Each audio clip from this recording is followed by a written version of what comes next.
1 week before the shooting started, and East Timor's ruling Fretilin party is holding its second Congress.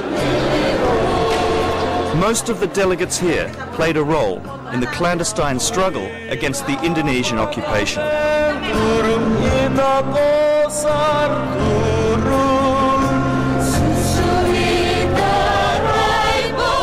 The Fretilin brand name is so strong that control of the party means control of East Timor.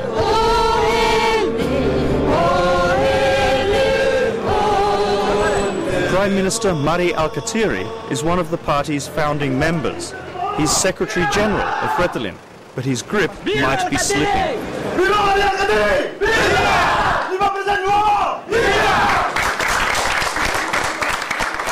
Alkatiri hopes to be elected to another 5-year term, but I'm here because rumours are swirling that he's going to be dumped. To welcome the members of the Congress, the participants of the Congress, members of the National Parliament. Despite hundreds of rebel soldiers in the hills outside Dili demanding his resignation, the Prime Minister seems confident on the first day of the Congress.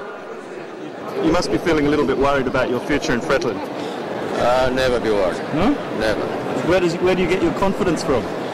From the people. Yeah? Yes, for sure. Okay. I'm here because I was elected by the people. But Mari Alkatiri is more of a man of the party than a man of the people. He hasn't spent a lot of time amongst his people since the 1970s. After the Indonesian invasion of East Timor, he lived in what was then communist Mozambique. That's their ambassador he's talking to. There's also a representative here from the Communist Party of Portugal.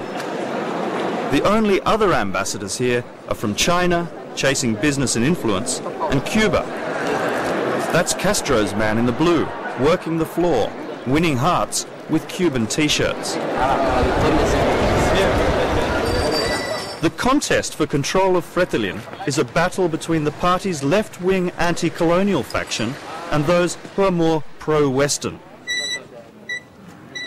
Mari Alkatiri's challenger for Fretilin Secretary General is José Luis Guterres, East Timor's ambassador to the United States. Morning, sir. Hi, how are you today? How are you? Good morning. Looking forward to this? Yes. It's important for the country, for the people, and for my party. And what are we expecting? Any fighting, drama? No. It's a normal competition between parties, yeah. And I believe that we will do our best to guarantee that everything will be peaceful. On his right is running mate George Teme, the former ambassador to Australia. Both Australia and America have a strong interest in who rules East Timor.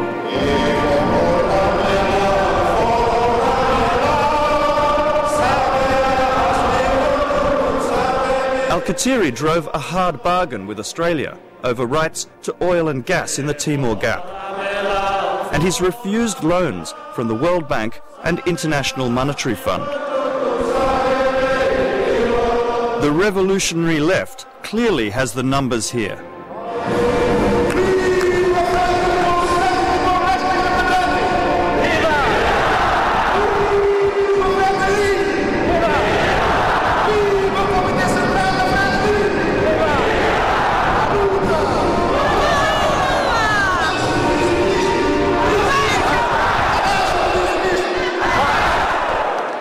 But East Timor was already dividing, although there were no signs of it here.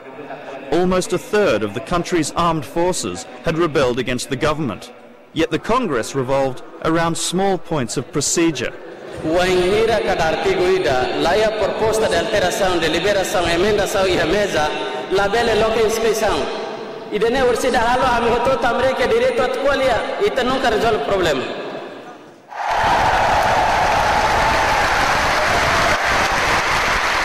Privately, delegates accused Alkatiri of ignoring the brewing crisis.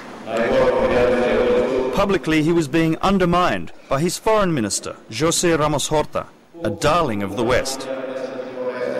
He is obviously not the best communicator. I'm not saying with the international media, even with our own people in the country. He is not the best communicator with opposition. In 4 years now, he has not met with the opposition. So that contribute to his poor popular image. So how was the first day? I'm telling you that I will talk on the last day.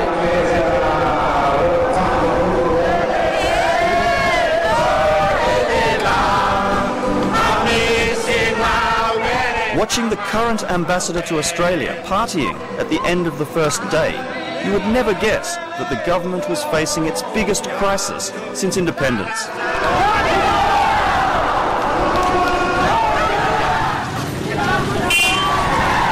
The first sign of trouble was in March, when almost 600 soldiers went on strike. All were from the Loromonu people, the ethnic group based in the west of this tiny country. And they complained that promotions always went to Lorosai soldiers from the east. They were sacked by Prime Minister Alkatiri, and on April the 24th, they marched on Dili to appeal directly to the president, Xanana Gusmão.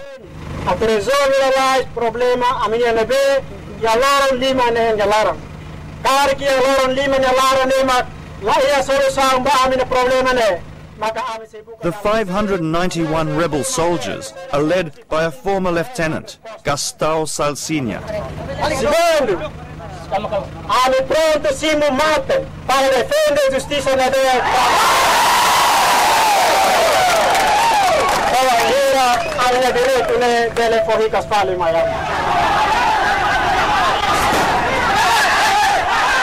The protest was then hijacked by youths from the west who supported the rebel soldiers.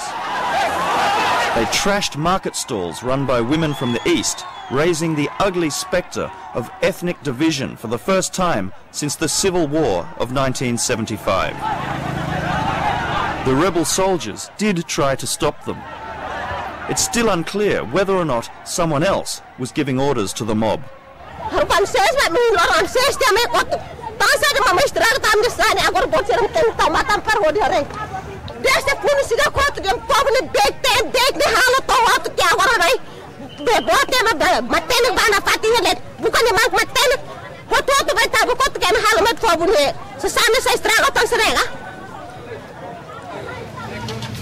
Agora ita ia anuing ita para atu depois ita vai controla mal. Despite their best efforts, the rebel soldiers failed to stop their supporters from rioting again.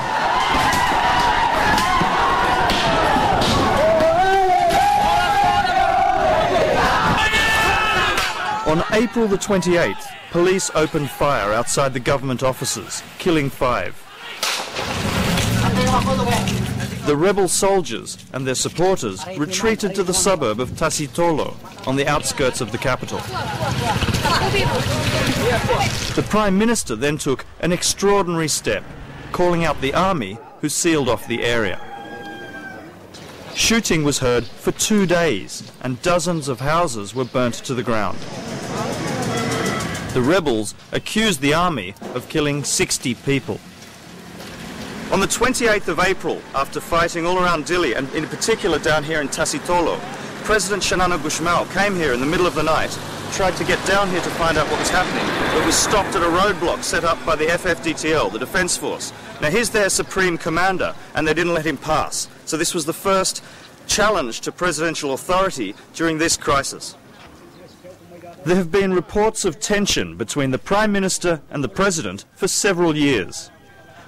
Foreign Minister José Ramos Horta, a key ally of the President, told me Alkatiri's decision to call out the army was unconstitutional. That's true. The decision was made by the Prime Minister without prior consultation and agreement with the President. Well, that's very, very serious, isn't it? I believe so, but the Prime Minister had his reasons, an emergency situation. He was not able to get in touch with the President, but still, I believe that if he was not able to reach the President on the phone, there was a real breakdown of the phone system. it wouldn't be too difficult to get into the car and go to the president's office. But have you spoken to the president about it? He must be very upset or annoyed or angry about this. He is rightly upset, he is rightly wounded that he was not consulted, and that was not the first time. The president was upset also that his opinion was not listened to when the Minister of Defense fired almost 600 soldiers. With the Prime Minister and Army Command accused of a massacre in Tasitolo, revenge attacks against government forces were inevitable. It's the 8th of May and government officers are under attack in Ermera, the rebel base in the west of the country. This is the same mob who trashed Dili 10 days ago, and they've just heard the Prime Minister has sent an envoy here. But the real targets of their anger are the 6 Eastern policemen he brought with him.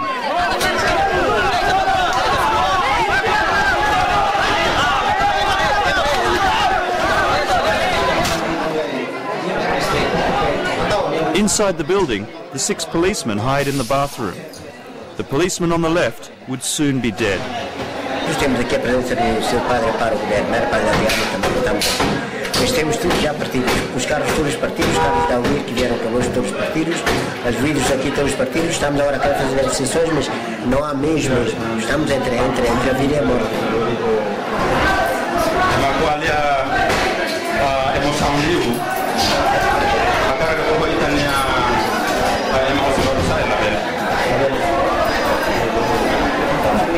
The rebel soldiers send someone to negotiate.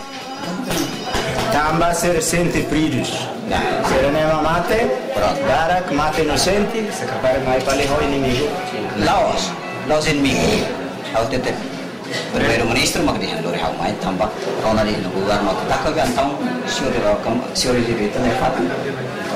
Nega agora ne pronto ne serine sala pronto ao ser escuro. A deal is brokered to get the 6 policemen out safely. They hand their guns to the police commander, a Westerner.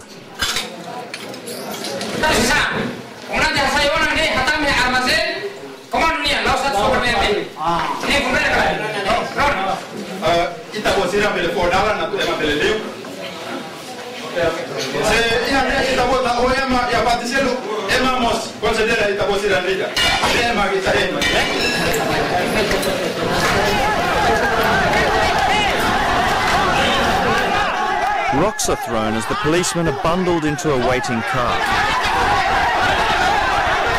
2 of the men fall from the car and are stabbed. One dies and the other is seriously injured. This was a clear sign that ethnic tensions were out of control and that security forces were dividing along ethnic lines.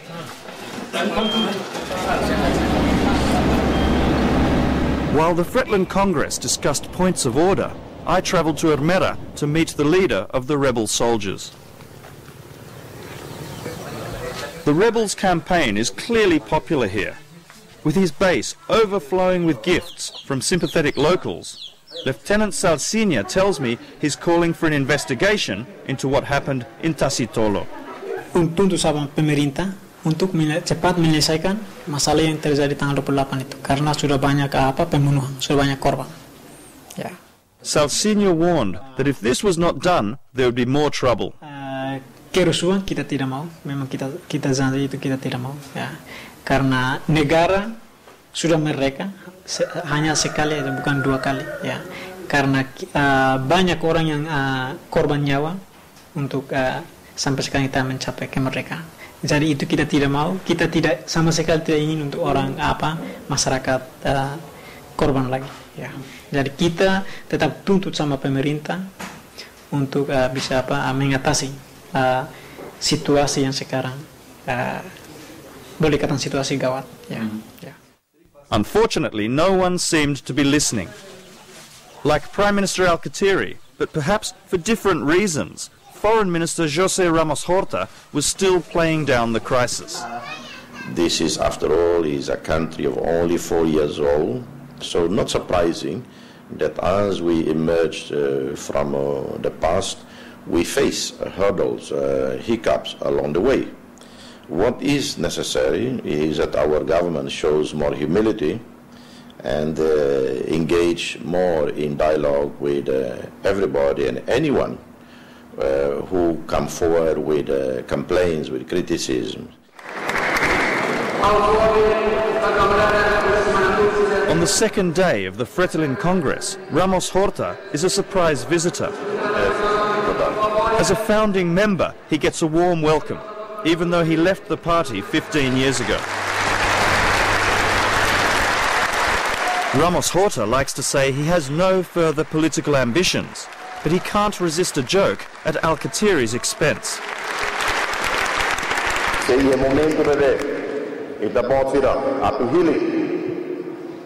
Delegação Comitê Central, se hau telefon hanya opinião kalai.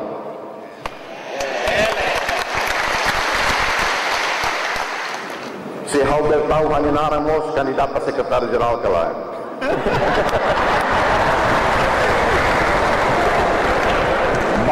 Balu acusa hau kau hakar kadau fali Kofi Annan ya cadeira.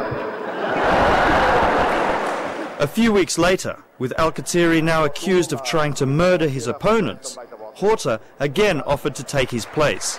This time, he was serious.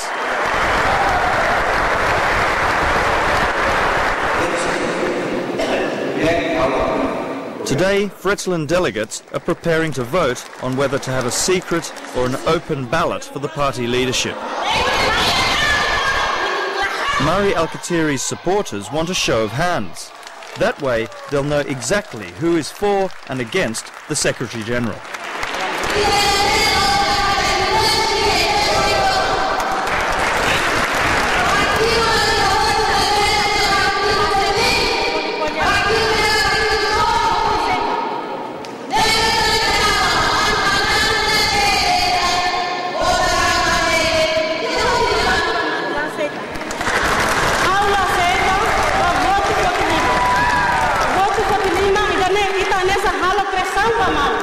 Tambah realidade ni veio tudo que anda kata dalabara kami voto saba ema balum belo odi fali ami ema aula aceita idane thank you voto secreto obrigado.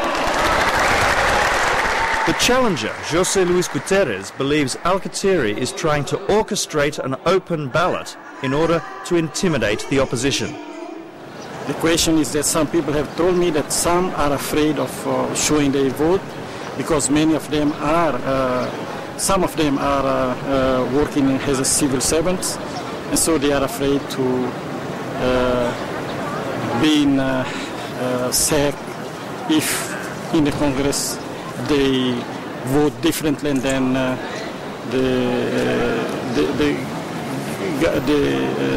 today's President and Secretary General. O número 74, hau segunda classe, a Dili, a minha chefe classe, Fretilin. Mas democracia, milênio midané, vida ainda guatina diferente.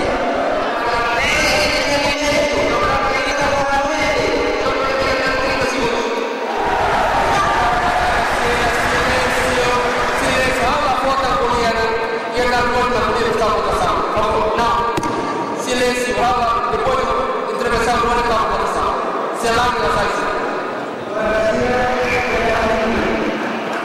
When it's decided to have a show of hands, everyone knows Alkatiri will win, and José Luis Guterres withdraws from the race. Congratulations, Secretary General. Why? Because just we are close to the end, but still we are not in the end. But isn't it a done deal now that you will be Secretary General again? Because there is no opposition candidate now? It's very unfortunate. I would like to have another Another what? Another to apply for. You mean you would like to have an opposition candidate? Of course. Well, why is that? It's a democracy. Mm-hmm. So is it a bad thing for democracy that there is no opposition candidate? Not at all, but it will be better if you can really go until the end. When you decided to go, you have to really keep going until the end. Mm-hmm. Thank you.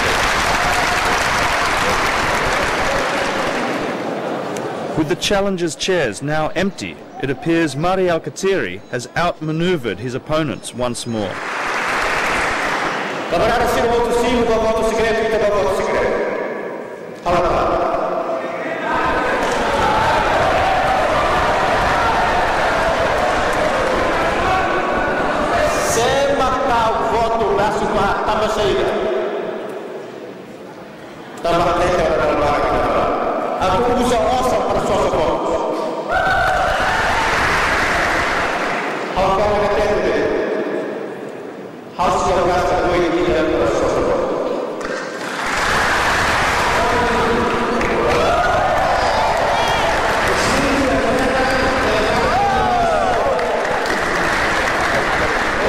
When it was time for the vote, the delegates of all 13 districts stood to be counted, and it was soon clear that Alkatiri and his running mate had won almost unanimous support.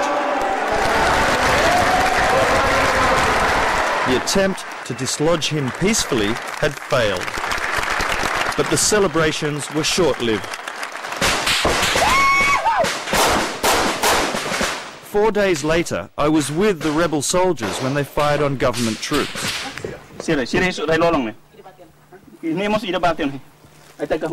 Mari Alkatiri accuses his unnamed enemies of mounting a coup against him. There is no hard evidence to back up his claim.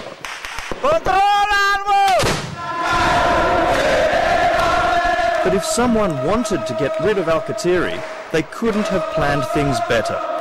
The president's power and influence has grown, and the Prime Minister faces daily charges of conspiracy to murder his opponents.